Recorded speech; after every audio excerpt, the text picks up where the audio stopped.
When we get to superintelligence, it won't be humans that decide.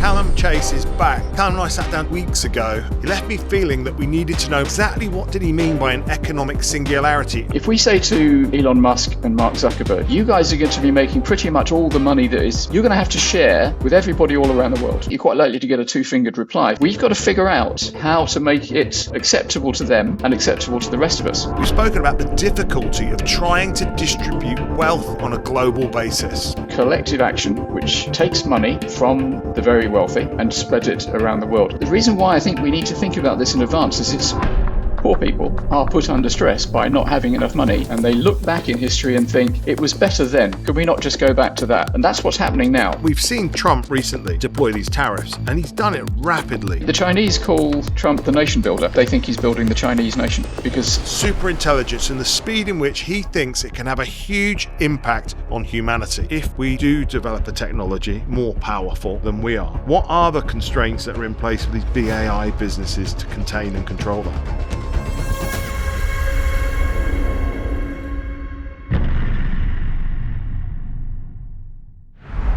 Calum, great to see you. Hi Ezra, great to see you again. Up until 2 weeks ago, I never met you. And now we feel like we know everything about each other. I know. The moment you left the building, I was left with more questions than answers.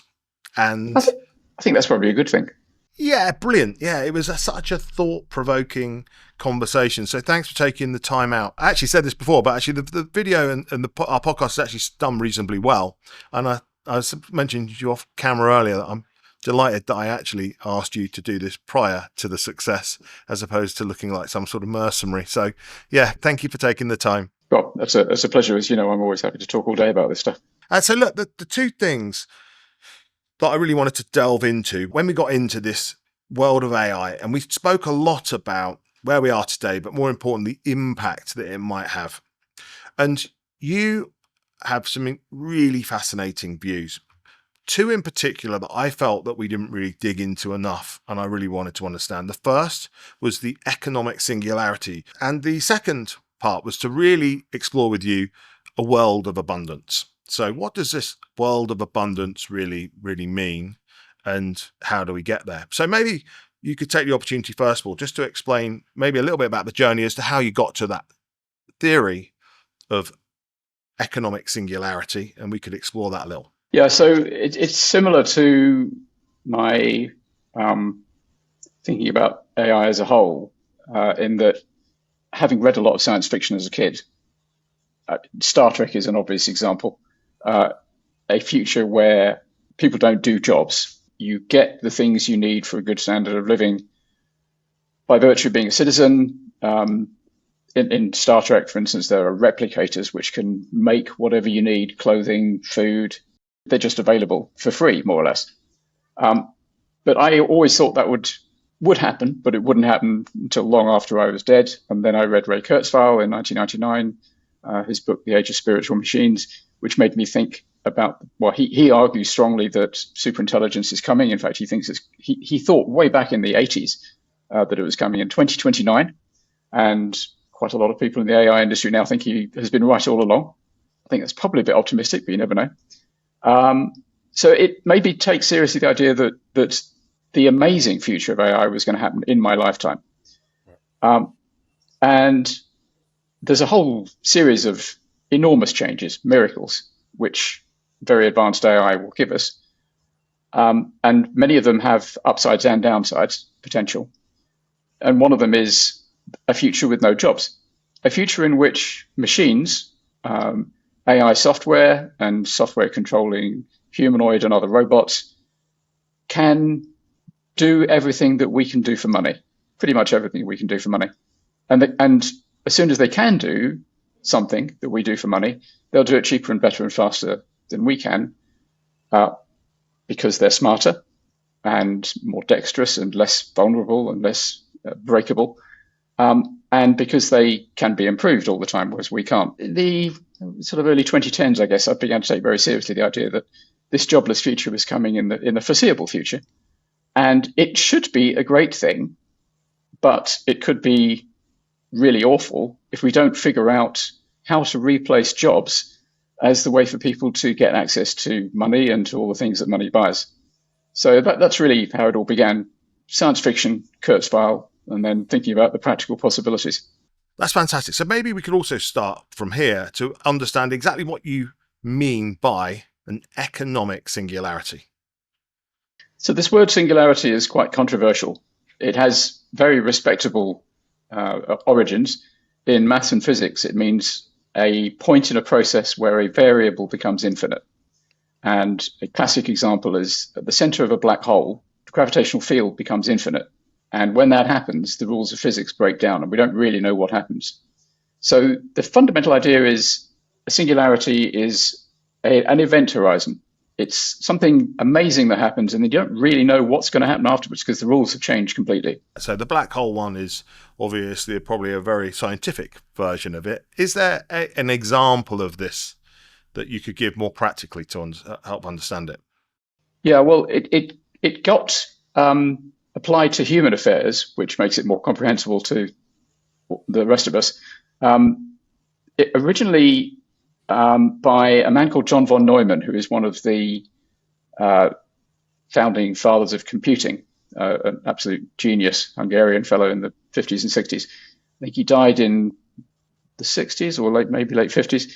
And a friend of his said that he had described a time that was coming fairly soon in which technological progress would be so rapid that ordinary humans wouldn't be able to keep up. And he called that a singularity.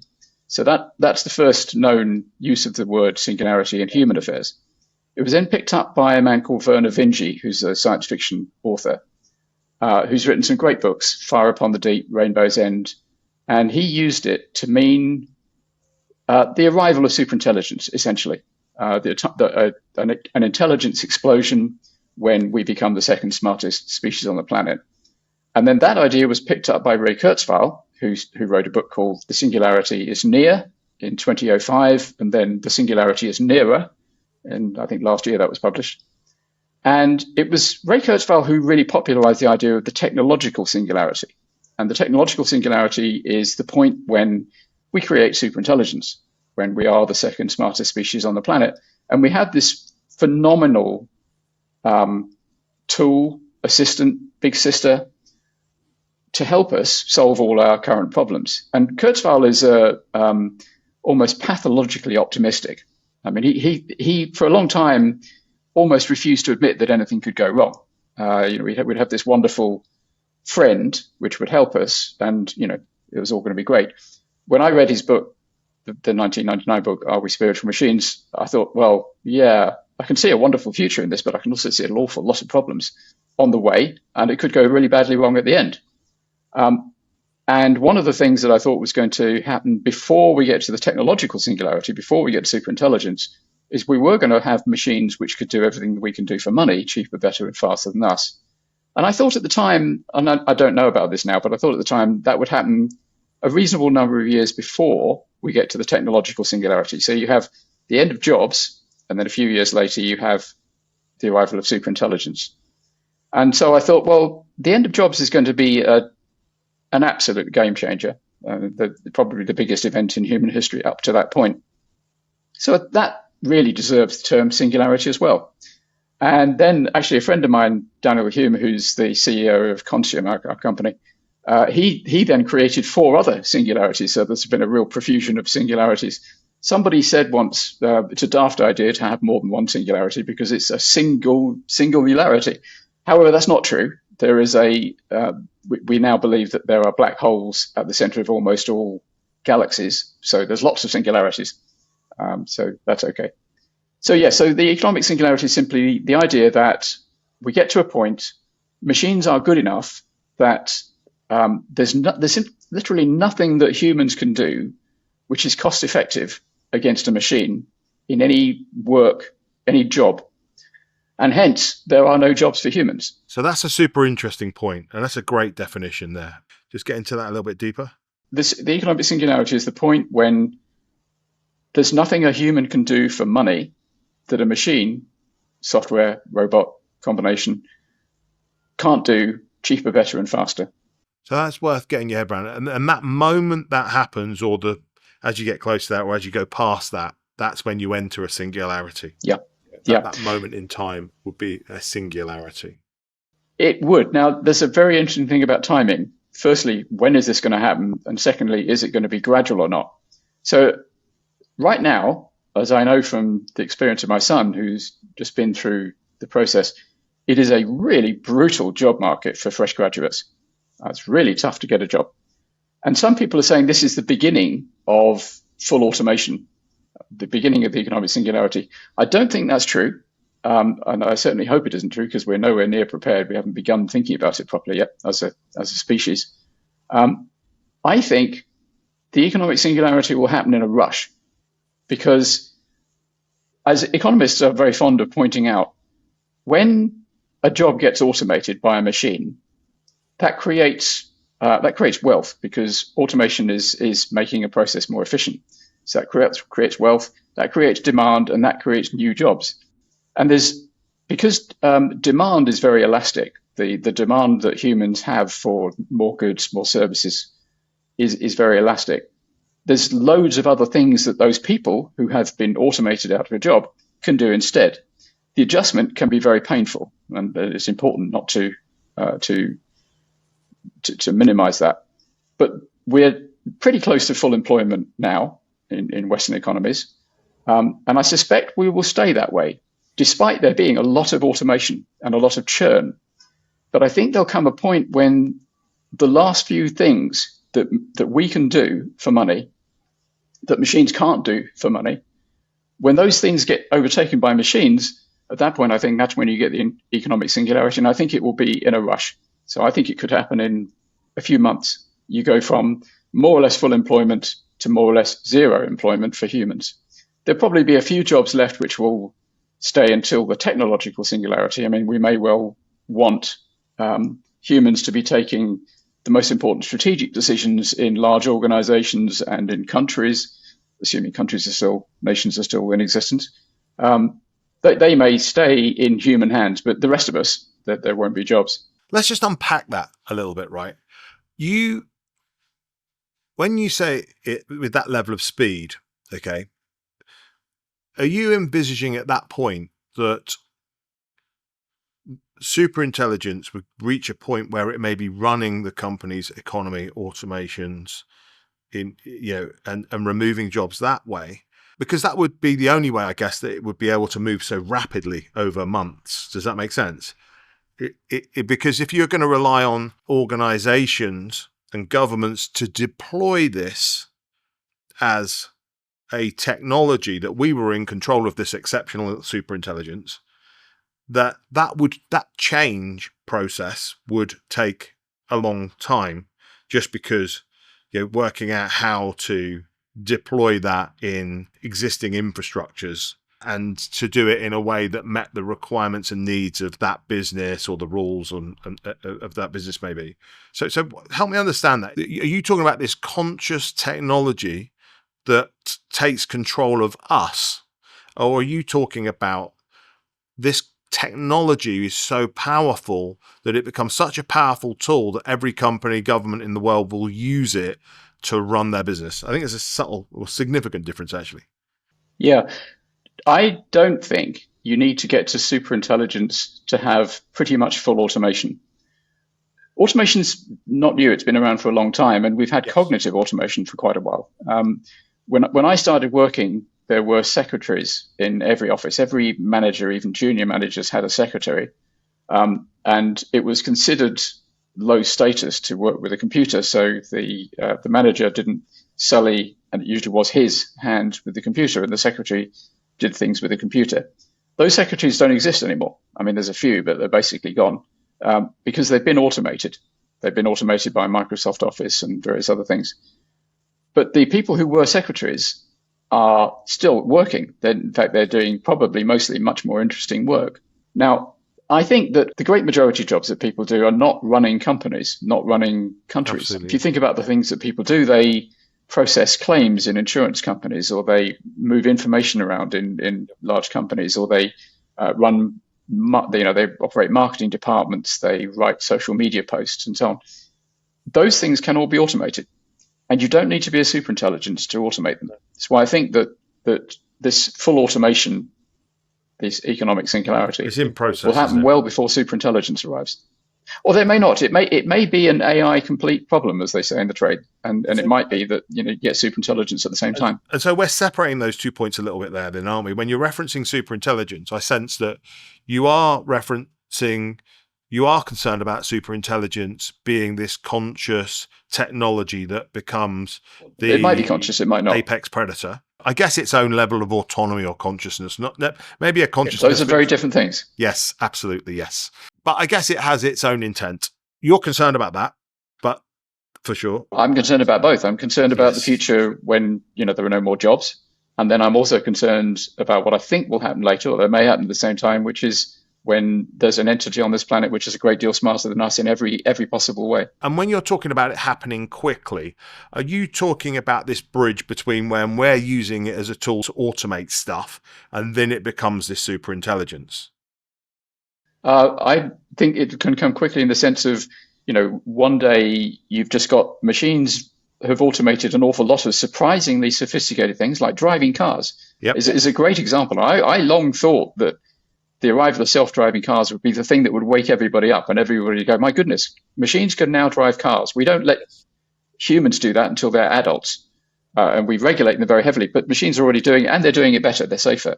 I thought that's going to make everybody realize the economic singularity is coming. Well, it hasn't, and it clearly isn't going to. People just get used to it. I think you'll get from that point where lots and lots of things have been automated to the point where everything's automated and there are no jobs for humans. I think that change will be a quick phase change. It's like when you boil water. You put a lot of energy into the water, a lot of heat into it, and nothing much happens. You might see some sort of hazy patterns in the water, but basically nothing happens. And then suddenly bubbles start, and then boom, it's bubbling away. And it's a quick change from the phase of water to the phase of steam. I suspect the economic singularity will be like that. I can't be sure, but I think it will. And I also think there'll be a delay between the arrival of the economic singularity, where you have very, very sophisticated machines which are automating all the jobs, a delay between that and the technological singularity, where you have machines which are smarter than us in every conceivable way, and we are then the second smartest species on the planet. We are then the chimpanzees. I have the polar opposite view on that. I think that we are going to let the genie out of the bottle sooner. And I think we might not I think we might reach a place where we actually might not be aware we've done it, which I think is something you've also suggested. But I think that the change across organizations, companies, industries might take longer. And so I think that change process, we're in that process, right? We're in it. Let's not suggest it's something that might happen. It is happening.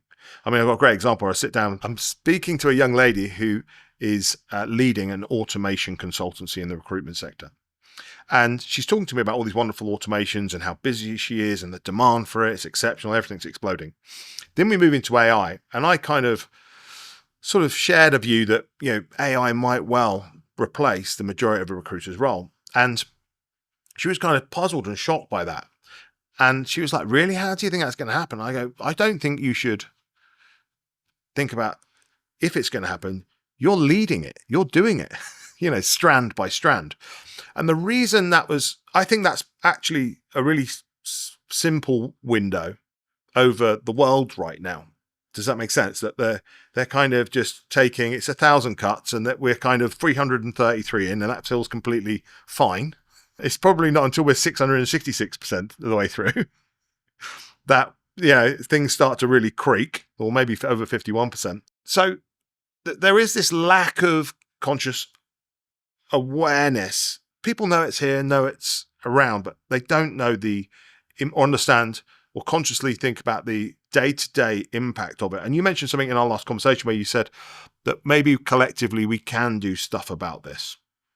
We can take action. I said it's a formality, I think. And you said not necessarily. Well, I think we can do something about the economic singularity. My personal view is that there's absolutely nothing we can do about the technological singularity. So the reason why I think there's something we can do about the economic singularity is that we will need a different type of economy after it arrives. A world in which there are no jobs for humans should be a world in which machines are creating staggering wealth. There'll be much more wealth created in the economies of the world than there is today. But the question is, how do you share that wealth among all the people in the world, 99.9% of whom are not working? And it's not an easy task. I mean, you can think of various ways of taxing the generators of wealth and spreading it out, but there's obviously all sorts of difficult economic and political issues about that. And I think if we've had a lot of people, a lot of smart people thinking hard about all of the different models that could work, then when it arrives, inevitably it will arrive with a crisis and we'll have to react quickly. But actually the species is pretty good at that. I think COVID was a recent demonstration of how quickly we can move when we have to. And if we've got a few good blueprints lying around, then the leaders at that time could pick up 2 or 3 and say, look, this might work, let's try this. And you'll probably get 2 or 3, 4, 5 different models being experimented with around the world. So that is something I think we should do. And I did have a think tank called the Economic Singularity think tank, which was trying to work out a blueprint for how to do that. And my book, which I wrote in 2015, 2016, called the Economic Singularity, that was a sort of sustained attempt to figure out how it might work, but also actually persuade people to take it seriously, which nobody is at the moment, unfortunately. We're all still collectively very much in denial about it. Yeah, and I guess coming back to that point that we raised there about this kind of the order of events, I think that the moment that we hit this level of intelligence that you're talking about, right, which is just exponentially more intelligent, more capable, I think at that point, that's where existing organizations and frameworks and states and governments are at risk by systems being able to create or deliver those products or existing services, which actually isn't about those existing companies delivering those services. There's actually an AI native alternative which delivers it.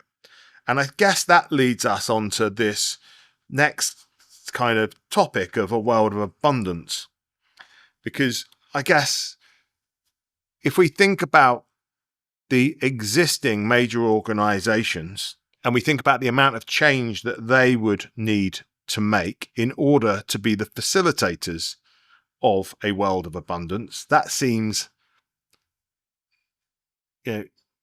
less likely to me. It seems like that's a big ask. But maybe we could just get stuck into that. And first of all, just help us understand, when you talk about this world of abundance, how is it related to economic singularity, and exactly what is it? Okay. Before we get to abundance, there's something I want to just go back to address. Yeah. You raised earlier about the built-in delay in the adoption of or the move towards the economic singularity, and indeed technological. There are frictions, and it does take longer than people think. There's 2 major frictions. One is it takes longer than you think for technology to actually work, because technology generally first appears and looks incredibly promising. People think, wow, this is wonderful. I can see wonderful things I can do with this, but it doesn't quite work. It doesn't meet all the use cases. It fails occasionally. And when you're at work and you're busy and you've got deadlines to meet and the output has to be damn near perfect, then 90% is not good enough. In fact, 99% isn't good enough.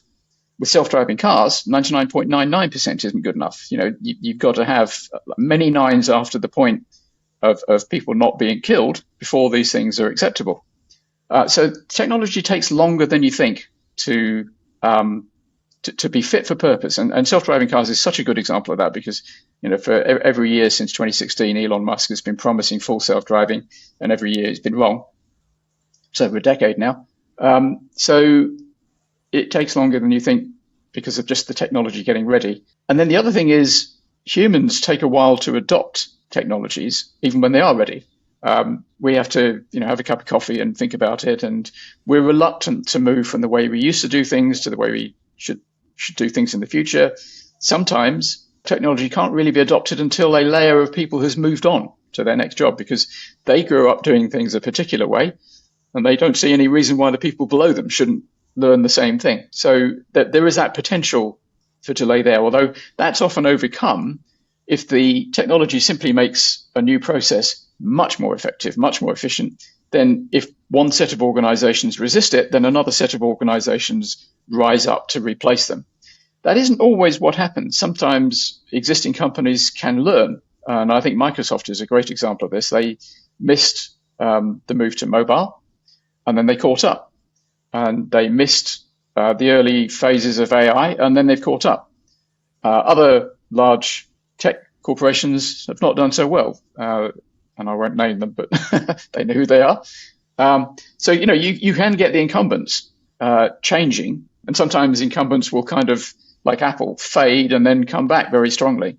Yes. So there's no rule that says it's always the AI startups which will own every industry, because sometimes incumbents who've got tremendous advantages of scale, capital, access to customers, if they're run by smart people, flexible people, they can catch up. So let's go on to abundance. The basic idea of an abundant economy is that there's lots of stuff. There's lots of clothing and housing and food and entertainment. There's as much as anybody wants, and the ultimate abundance is when there's absolutely as much as you want. Demand is saturated, and the cost is really, really low, maybe even zero. But actually, I always say that you don't really want the cost to be zero, because you don't want people just piling up you don't want everybody to have every type of clothing in every color they can imagine, because that's a horrible amount of clutter and incredibly wasteful, and even in a very efficient production process economy, going to be quite bad for the environment. So pricing as a way of making people make serious choices between the things that they want, prioritizing things, is probably something you want to keep.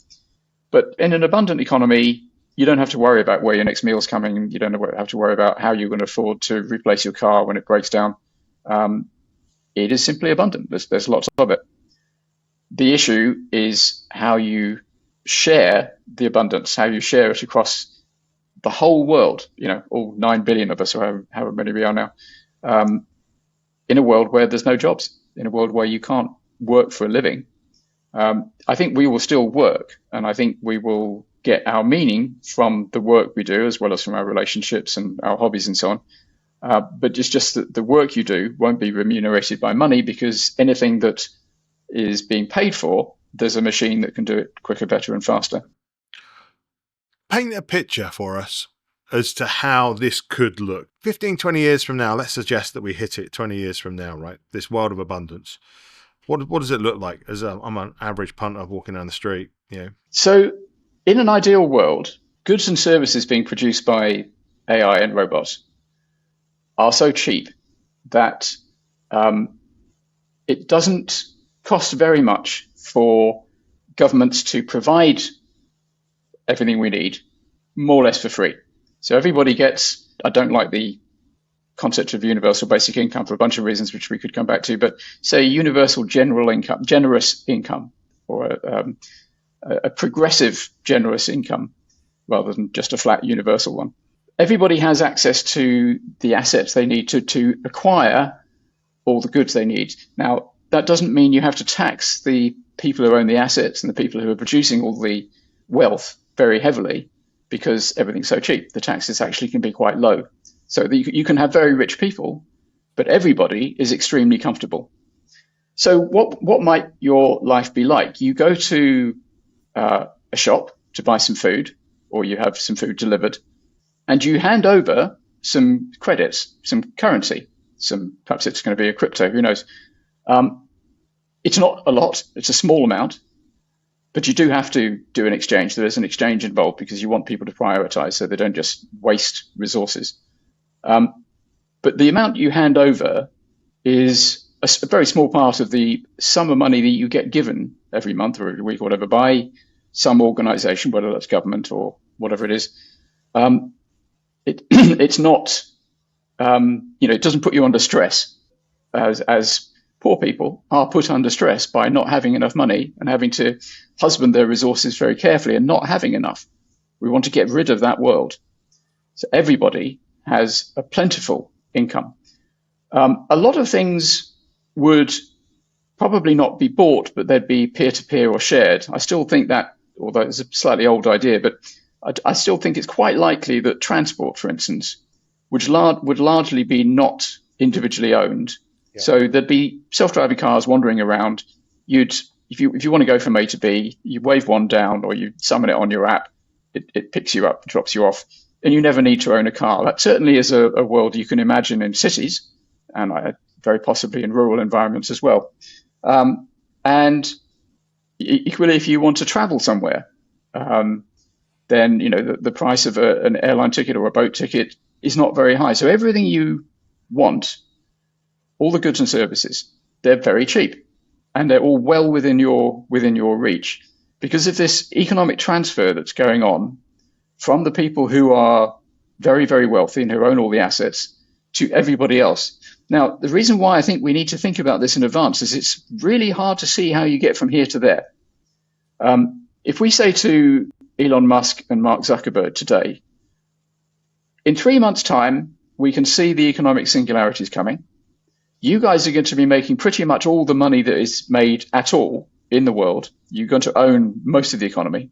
You're going to have to share the results of your labors and your company's labors with everybody all around the world. I think you're quite likely to get a two-fingered reply from both of those gentlemen. And we've got to figure out how to make it acceptable to them and acceptable to the rest of us. It's a tough challenge. I think it's doable.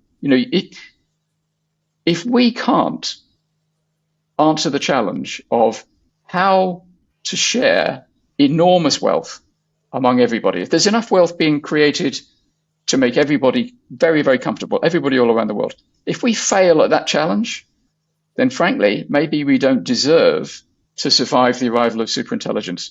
Maybe it's a test for us. Yeah, and that's a great perspective, and I think it's a fair one actually.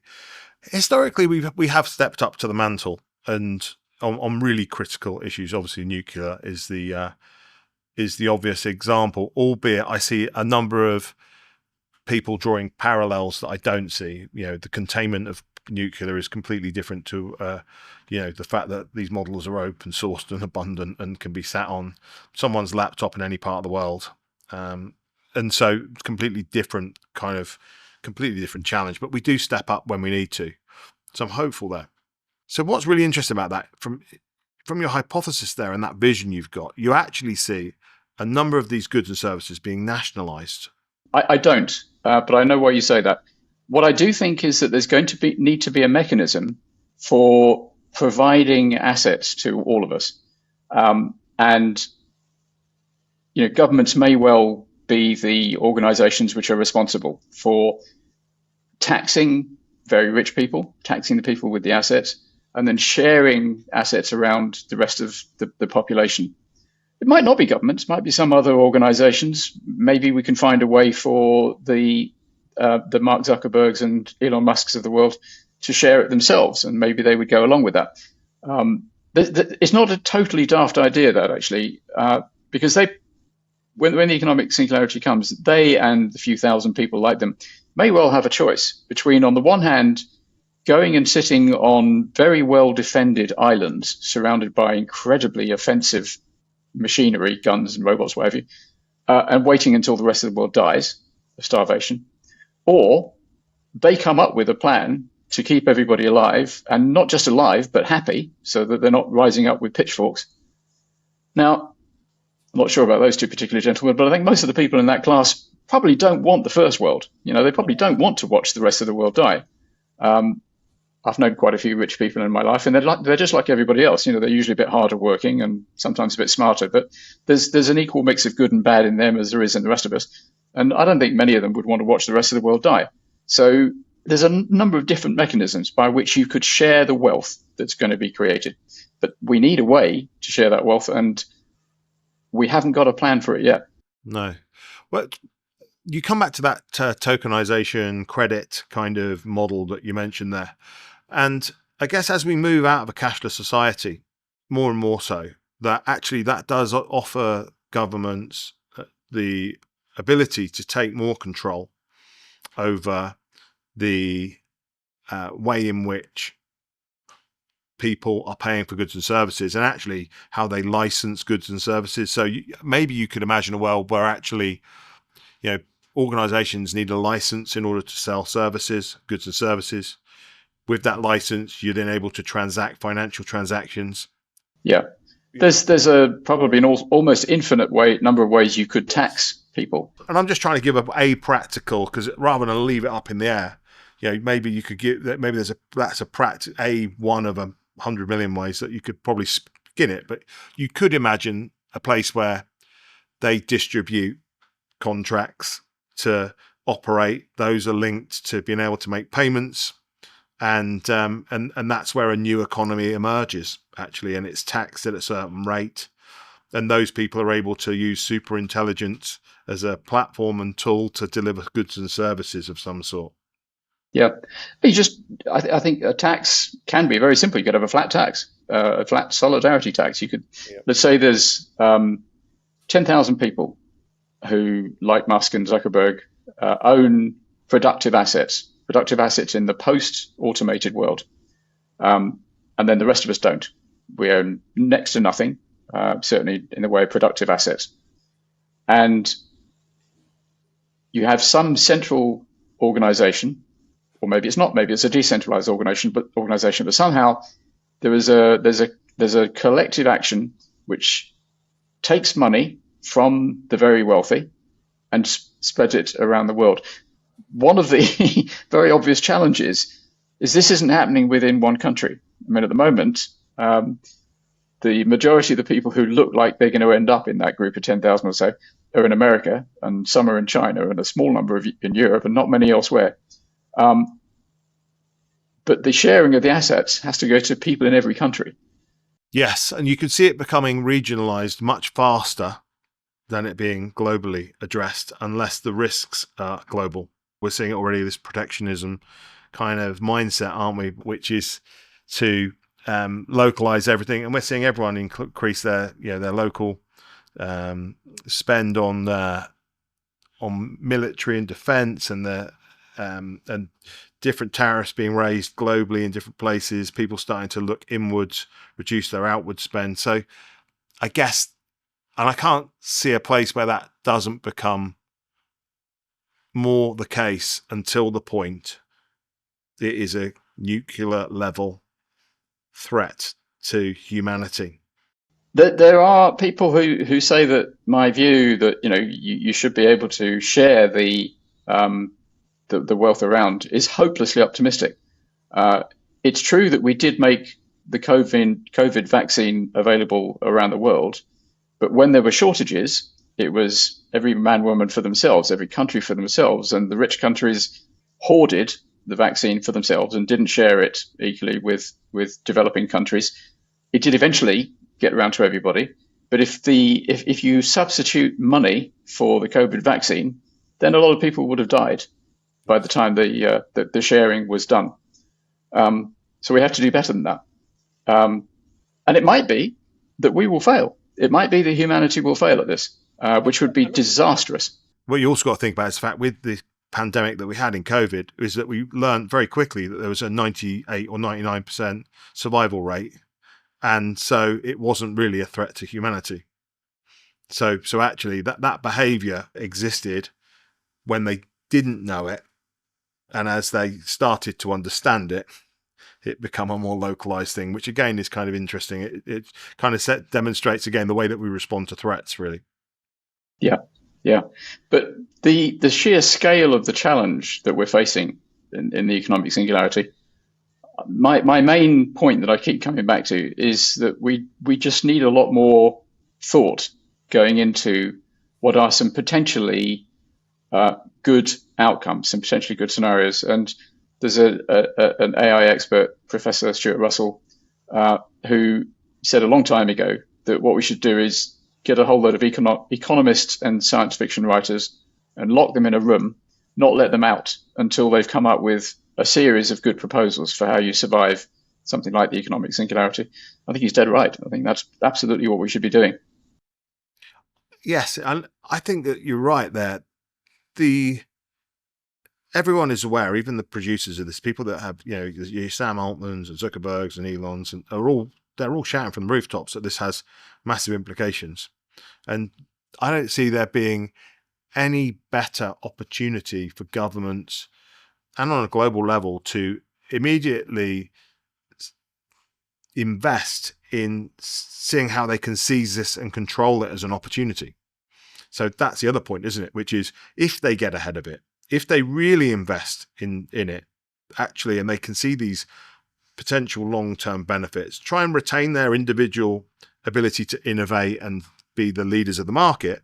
But actually, how do we just look at let's work on, like you said, almost a worst case scenario, turn it into the best case scenario, which is, is there an opportunity to spin this on its head, turn this threat into an opportunity and effectively, what's the most important part? Really, the most important part is just raising the standard of living, right? That's it. And that's measured in a million different ways, but I guess that's with health, longevity, and quality of life. And so if they could just take a global approach with that single objective, I do reference the word control in there as well, which is, trying to do the best to control and put the guardrails and the guidance in as to how they might get control of it. Then it does seem to me that there, like you've said before, there's a massive opportunity to get ahead of the curve. They could be investing in getting ahead of this and seizing it as a huge opportunity. So Sam Altman particularly, but the others as well, Dario Amodei at Anthropic, do occasionally write articles describing the way they think the future will unfold, and they are relentlessly optimistic, almost as optimistic as Kurzweil. And if you're running one of these organizations which is driving humanity forward at great speed towards this future, you couldn't do that job if you weren't optimistic. You'd go mad. You'd have to stop. A lot of people think that it's simply that they are power crazy, that they're money crazy, and I don't think that's true. Sam Altman, Zuckerberg, they've got more money than they can spend in a couple of lifetimes.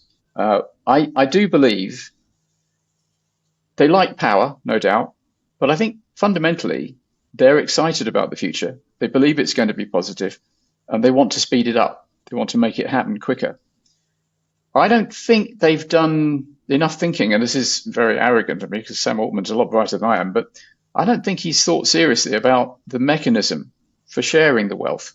I've seen nothing that he's written that was really persuasive as an explanation of how he and a smallish number of other people are going to share their wealth right around the world in this fully automated. Are you aware of his WorldCoin initiative?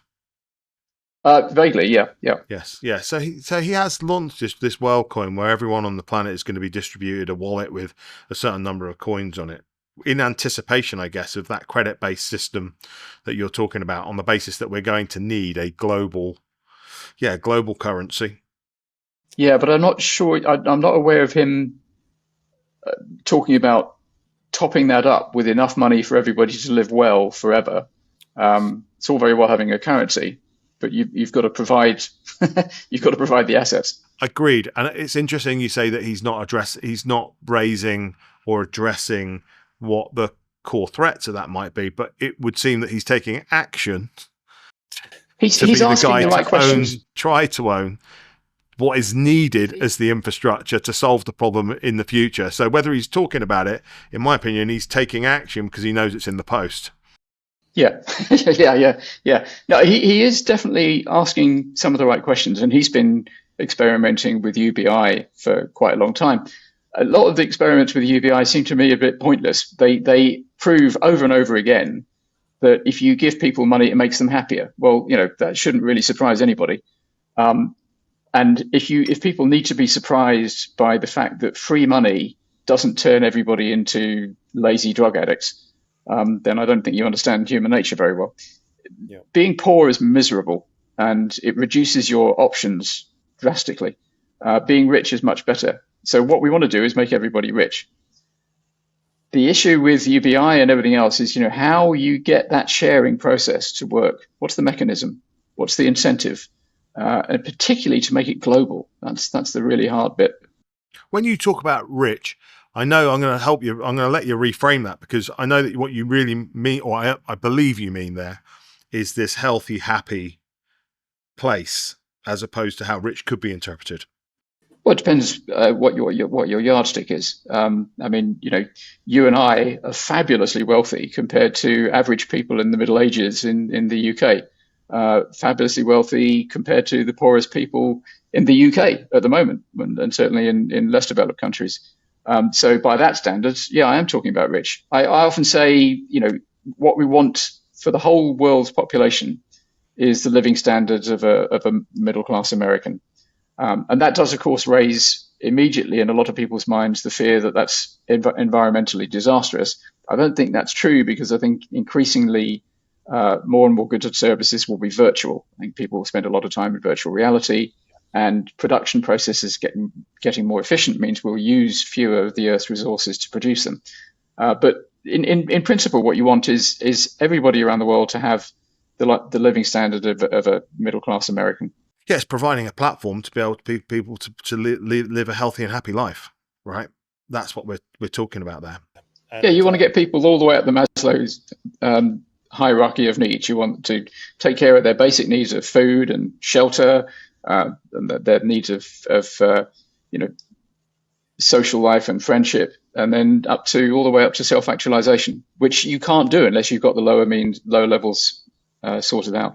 Yeah, and I guess if we look at the way that the world is going right now, even as we get closer to AI becoming a bigger part of our lives, if we look at where we are on that journey, the number of hours we work each week seems to be reducing. And I think if I look at the more recent generations, they do have this sense of wanting to spend their time in a more diverse way, as opposed to trying to work 60 hours a week, maybe some of us have done for a very long time. And then if I look at London, I mean, it's interesting. You want to go around, walk around London on a Friday, and I walk into my local cafe here, I get a coffee, and I always walk in and go, where is everyone? And I go, oh, it's Friday. And so I think we're very close to actually we're very close to really operating at a 4-day week already.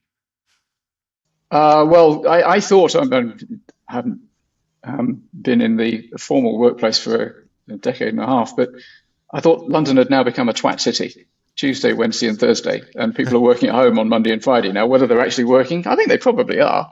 The people are still trying to climb up the career ladder.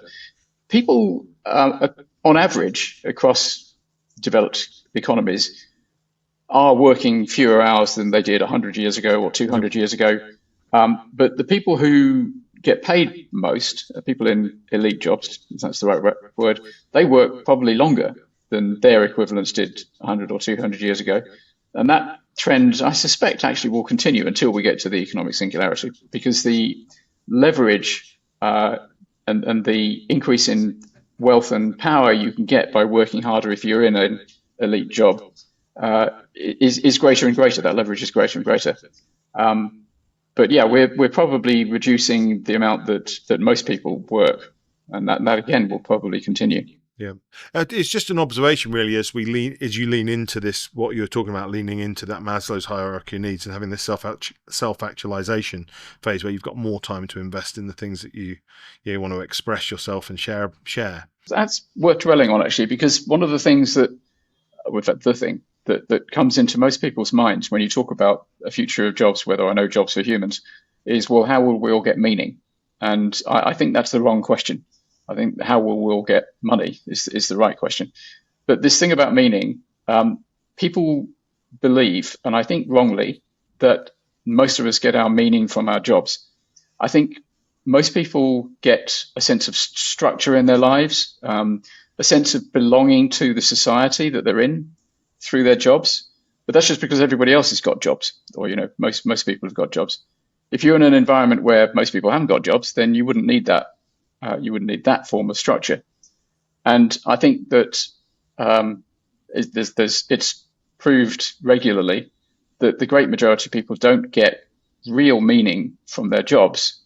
They do their jobs primarily to put food on the table, and they get their real meaning from other things, from family and friends and so on. Yes. As I'm sure I've said to you before, I think there's three types of people who show conclusively you do not need a job to have a meaningful life. And one of those groups is aristocrats, most of whom didn't have jobs, and they had the best lives and probably the most meaningful lives of anybody in their in their contemporary societies. The second group is comfortably off retired people, and I know a lot of those people. And being poor and retired is miserable, but being comfortably off and retired is very nice. And the people who are in that position don't want another job, despite having had an entire lifetime of training to go and get the next job. They give it up really quickly. And some of them die of despair, and some of them sort of keel over on the golf club. But most actually live a very nice life. And then the third group is children. Children do not believe you need to have a job to have a meaningful life. Children get meaning from all sorts of things. And I think we will all be like that. We will all get lots of meaning from work we do, which is unpaid, our friendships, our relationships, our projects. I don't think meaning is the problem, but we're not spending enough time thinking about the asset side of it. You're right. We touched on this last time where you spoke about the fact that 15% roughly of people go to work with purpose. And I thought, that might even be generous actually, but I don't see that as an issue. I think you're absolutely right. It's about if people got money in their pocket, they'll find ways to enjoy themselves and to learn and engage and grow and add value in completely different ways, or do more of things that they really love, rather than 85% of the planet going to work and just not feeling disillusioned with it. So the one area which I guess is worth maybe just exploring is the gap between where we are today and getting there, right? And are you concerned about there being a big delta? You mentioned earlier that you think there's a good chance that we might all remain employed. I think for some considerable time, my best guess is a decade or more, that we'll have something like full employment. Automation is almost certainly going to speed up. There was an MIT report a couple of weeks ago that said that 95% of all projects that companies have attempted with AI have failed, haven't got a return on investment. But that will change. AI is getting better, and companies are working out how to actually use generative AI in their processes. And so more and more tasks and more whole jobs will get automated. I think smart companies will say to their people, you're valuable. What you're doing right now may not be valuable in a year's time. We'd like you to see if you can automate it. Have a go at automating your job. And if you do, we'll call you a hero, give you a pay rise, and give you another thing to automate so that you get more and more efficiency, but you keep your people because they are really valuable, and you get them automating more and more things. Less smart companies will simply reduce headcount. They'll use automation and say, right, okay, off you go, thanks very much. And I think that means that in either of those approaches, people are going to need to be changing jobs faster and faster, which is going to be really uncomfortable. It's going to be quite nasty for a lot of people. But because of this point that the economists always make, that automation creates wealth, wealth creates demand, demand creates jobs, and that there's a very elastic demand for goods and services.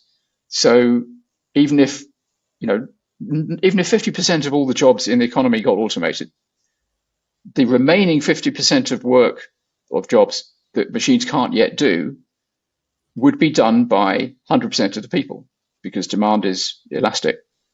And then you go down to 10%. You get to the point where machines can do 90% of all the jobs that we do, or 90% of all the jobs that there are in the economy. That remaining 10% of the jobs that exist in the economy are occupying 100% of the available humans. Now, how far does that go? I don't know. Does it go down to 5%, down to 1%?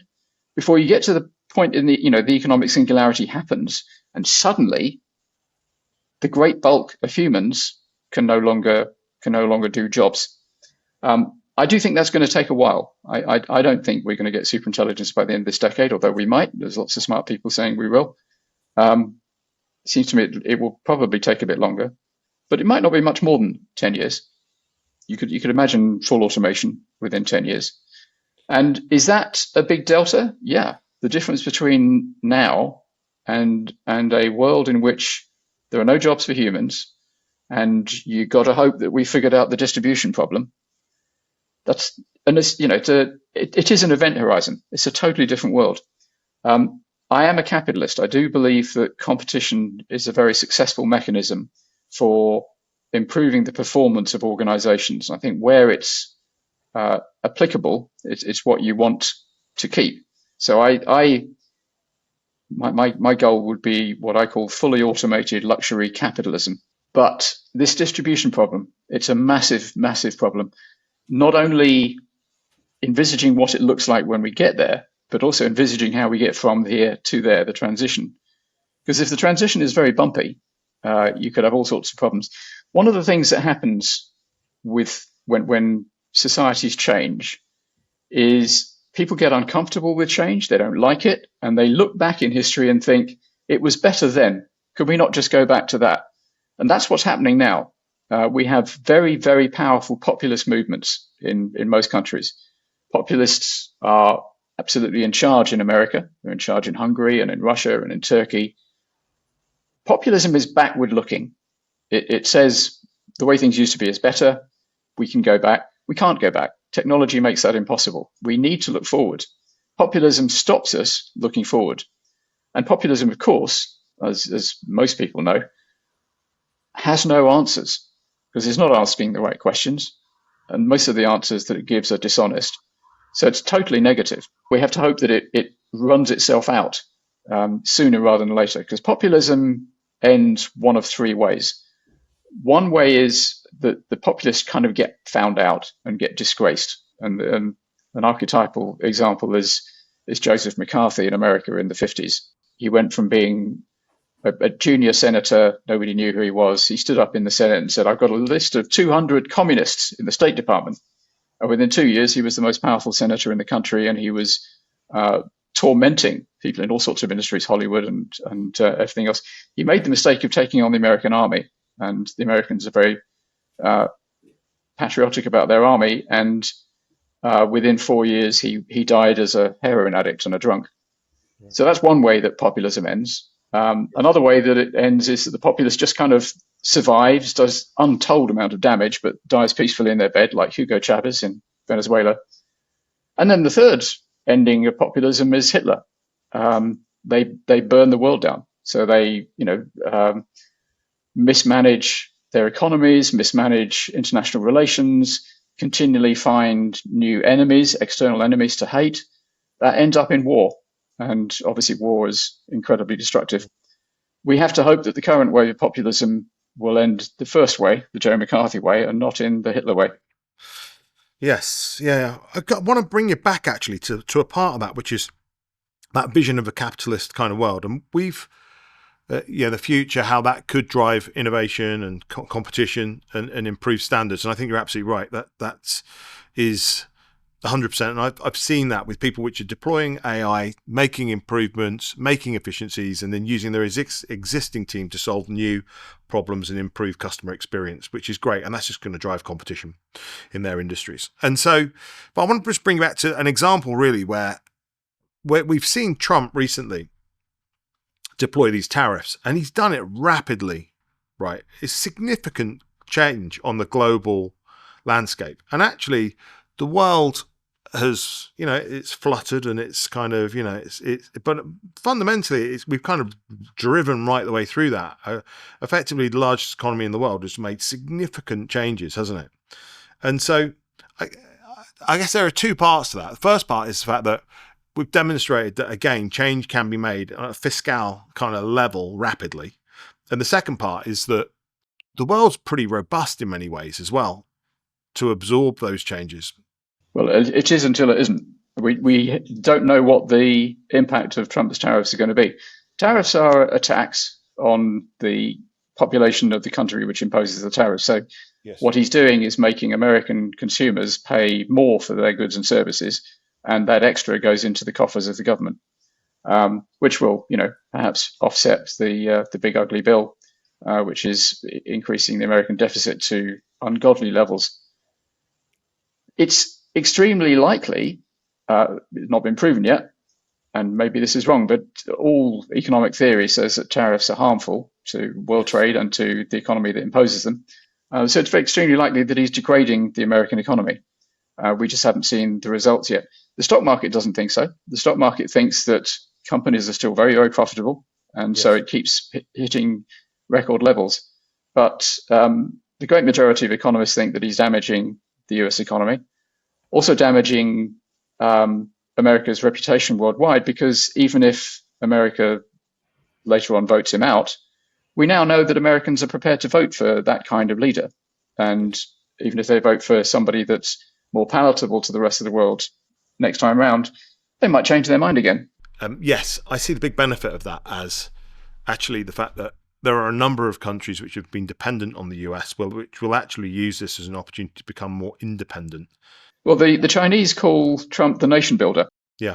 And they think he's building the Chinese nation, because America vacating the field in all sorts of international agreements, the United Nations, World Food Program, et cetera, et cetera, et cetera. The Chinese are stepping in and replacing American influence and really boosting their influence. Maybe this is the shock that will get the European countries to make much faster progress towards a single market. It's the lack of a single market which makes Europe much less economically effective than the other two major blocs, America and China.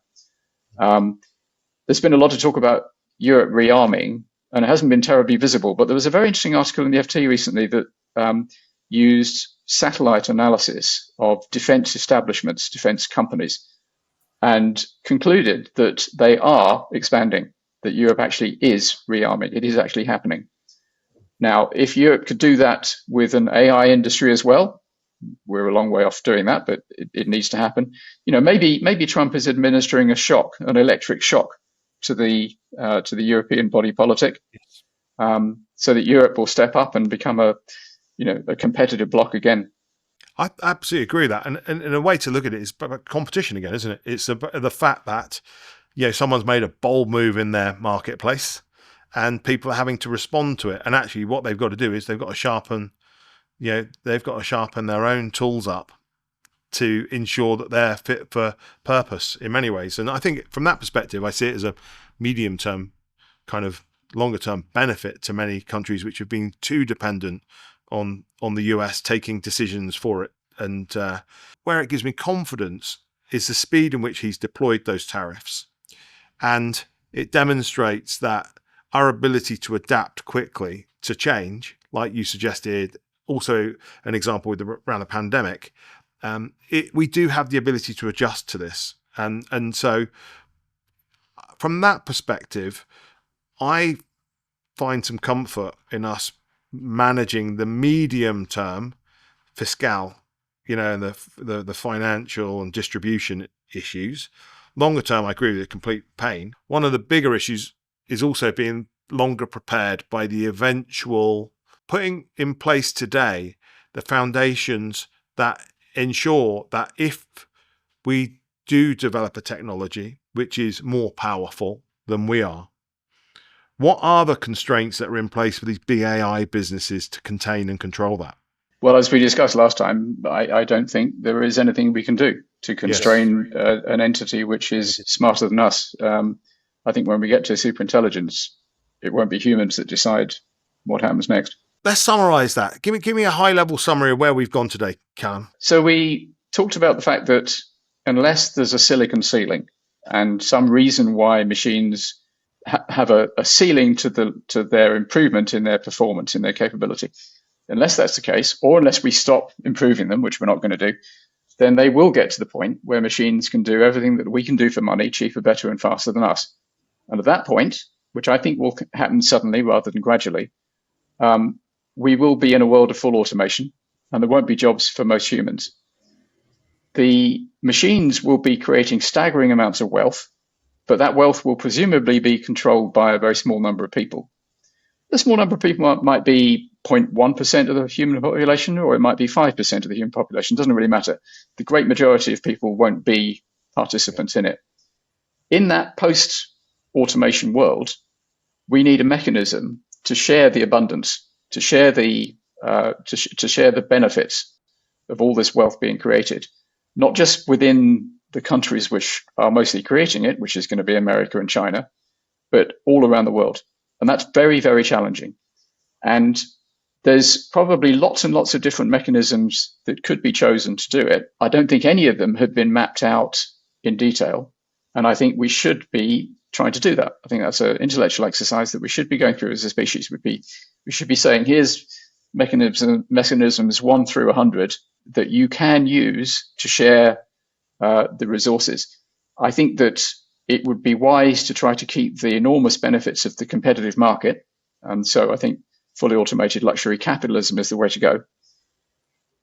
But first and foremost, we've got to persuade the great majority of the people in the world that the economic singularity is coming, because right now they don't believe it is.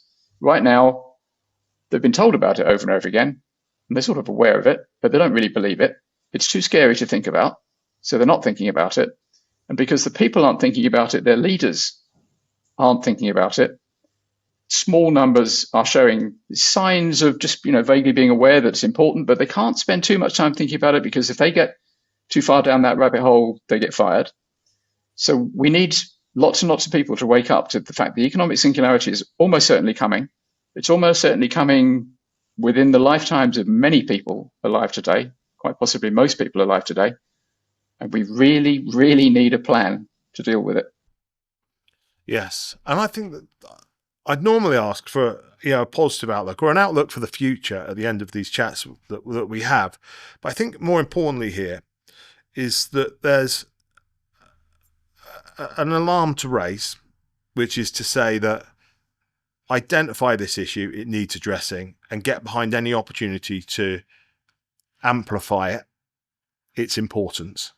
What I've taken away from you on this abundance view is that there are problems that we need to address, but there is a fantastic bounty at the end of this that we can all drive towards if we can get our arms around it and do a great job of managing it. Yeah, absolutely. As we've said a couple of times, somewhere around 85% of the world's population doesn't really, really enjoy their job. They don't get meaning out of it. If you can release all those people, liberate them so they don't have to go to doing a boring job every day, their lives will be immeasurably better as long as we can make them better off and not much, much worse off. So the upside potential of an abundant economy in which people don't have to do a job to earn a good standard of living is enormous. We could free up humans' intellectual capacity and their emotional capacity. So they no longer have to be insurance clerks. They can be painters and golfers and explorers and lovers and parents. That's how they spend their time. That's a much, much better world than we live in now. This technology is so powerful. Technologies always have upside potential and downside potential. The downside potential is that either the transition is so bumpy that we don't survive it, or it is devastatingly harmful, or we simply don't make it at all. We don't find a sensible solution, and lots of people die and civilization breaks down. Those are entirely plausible outcomes, which we really, really must avoid. The upside potential is hugely exciting. Have I challenged some of those concepts maybe more difficult? Because I know you've done a lot of these kind of meetings and stuff. Do I challenge them in a slightly more detailed or different way? Yeah, I mean, you do, because these are longer recordings than I normally do. There are things I don't know. There are things I haven't been able to figure out. And you do take me to the edges of those. And I actually always feel slightly awkward when I get to the edges, because I want to give people the answer and I don't have the answer. What the hell is that blueprint? But somehow that's what's got to happen. So I've been thinking about these things for a long time. The first article I wrote about automation was in 1980. But despite having thought about it all that time, I do not have all the answers. I don't think anybody has all the answers. But I think we need to apply a lot more brain power to the questions, because these questions have to be answered. I'd round that off by saying that actually a mission to deliver a higher level of healthiness and happiness for the 85% sustainably moving forward should be absolutely front and center of this debate. Yep. Let's go for fully automated luxury capitalism. Brilliant. Calum, thanks again. Great to see you. And I hope to continue this narrative in the coming months and years with you. It's been fascinating spending time with you. I'm sure we will. Thanks a lot, Ezra. Thanks, Calum.